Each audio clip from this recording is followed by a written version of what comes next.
When we think of really huge seafaring vessels, many of us probably call to mind the doomed luxury liner the RMS Titanic. The reference to its enormous size is right there in the name, but that ship set sail on its one and only voyage over a century ago. And in the intervening years, there have been some truly titanic ships that have traversed the world's oceans. In fact, the Titanic is dwarfed even by the most common of modern-day cruise ships, and those ships look tiny when compared to the vessels we'll be looking at today. The top 10 largest ships ever constructed.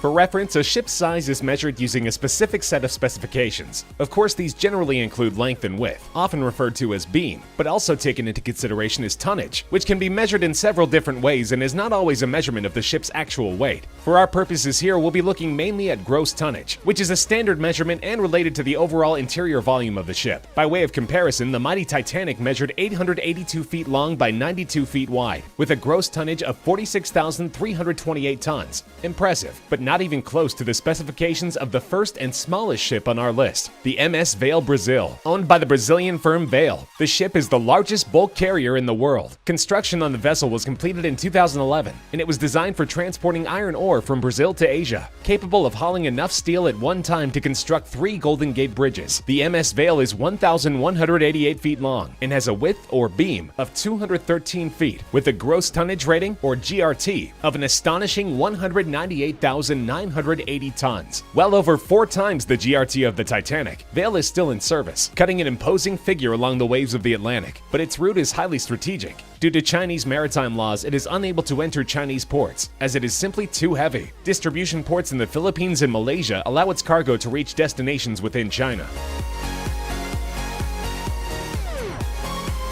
When it first entered service in 1975, the Jarmada was among the very largest ocean-going vessels in the world, an oil tanker with routes crisscrossing the globe. The Jarmada sailed the world's oceans for 32 years before finally being retired in 2008. It's currently in use purely as a storage tanker, but during its 3 decades of service, it supplied crude oil to ports all around the world. Some of Jarmada's specifications are no longer a matter of record, but the enormous ship sported a length of 1,225 feet and was capable of carrying massive amounts of cargo to the tune of 380,000 tons. Its top speed of 16 knots was quite impressive when it first set sail, making it not only one of the biggest ships in the world in the mid-1970s, but also one of the most powerful. It may have an inglorious use today, but with its faithful service record and incredible specifications, Jarmada is still remembered as one of the most impressive tankers to ever sail the seas. Of course, mighty as it was, the Jarmada-class vessel wasn't the only insanely huge oil tanker navigating the world's oceans in the 70s. The Globetic Tokyo supertanker first set sail in February of 1973 and distributed oil around the world for 13 continuous years. Its 1,243-foot length, longer than 4 football fields put end-to-end, and 203-foot beam made it a sight to behold, as did its distinctive black and red color scheme. Globetic Tokyo could also cruise along comfortably at a speed of 16 to 17 knots, especially impressive considering its gross tonnage rating of 238,232 tons, about 5 times that of Titanic, and deadweight tonnage or capacity of 484,000 tons, over 100,000 tons more than the Jarmada class. The Globetic Tokyo was scrapped in 2003, but at the time it first touched water, it held the title of the largest supertanker in the world. Its sister ship, the Globetic London, which set sail in 1973, had identical length and beam specifications, but amazingly it could hold quite a bit more weight, with a capacity rating which exceeded the Tokyo by a respectable 276 tons.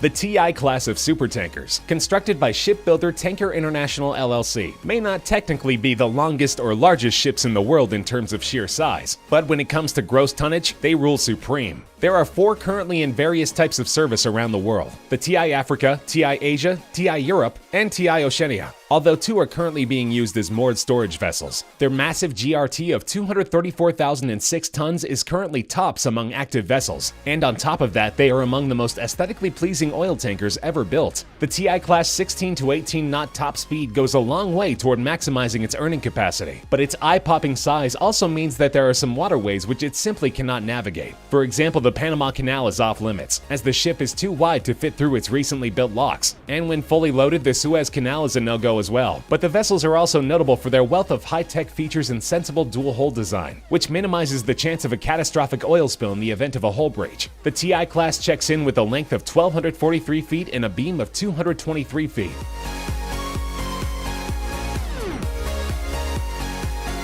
When it was launched on its maiden voyage in 2006, the Emma Marsk was the largest container ship ever constructed. Today it has 7 sister ships, all of which are considered to be among the largest and highest capacity container freighters in the world. The vessel's astounding top speed of 25.5 knots makes it among the fastest vessels of its type in the world, and is due in part to the fact that it is powered by the world's single largest diesel engine, a marvel of engineering which itself weighs 2,300 tons and is capable of a power output of 109,000 horsepower, while burning through 3,600 gallons of fuel per hour. The Emma Marsk boasts an impressive gross tonnage of 174,794 tons and measures 1,302 feet long, with a beam of 184 feet. During the 2006 holiday season, the vessel made headlines for a whimsical reason. The press caught wind of the fact that it was bound for the UK from China, loaded to capacity with Christmas goods. It's for this reason that for only a brief time, the Emma Marsk was known around the world as the SS Santa.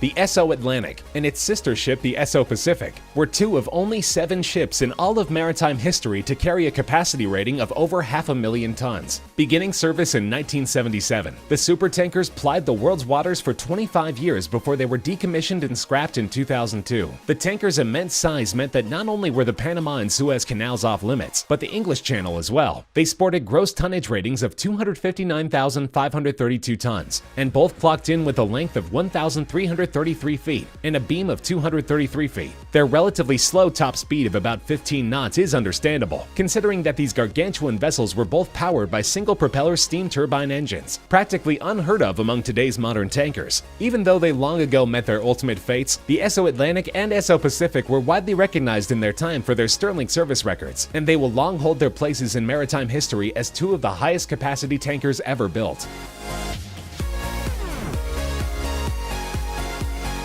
The supertanker Prairial came into service in 1979, the 4th version of the Batilus class of tankers. It was the only one among the 3 others in its class to exceed a decade in service, sailing the seas for nearly a quarter century before it was scrapped in 2003. Over all those years, the ship was also known to go by other names, such as Sea Brilliance, Hellesphos, and most appropriately, Sea Giant. With a GRT of 274,826 tons, Prairial boasted a cargo capacity that is practically unrivaled in maritime history, somewhere between 555,000 and an astounding 604,000 tons. Its double-propeller quad-steam turbine engine system delivered only a top speed of about 16 knots, but that's still not too shabby for what is considered the 3rd largest ship ever constructed, as 2 of the entries remaining on our list were modified from their original dimensions. Prairial was a whopping 1,359 feet long, with a beam of 206 feet wide, which was challenged only by 2 other vessels. That is until 1981, when the sister ship which gave Prairial's class its name was extended.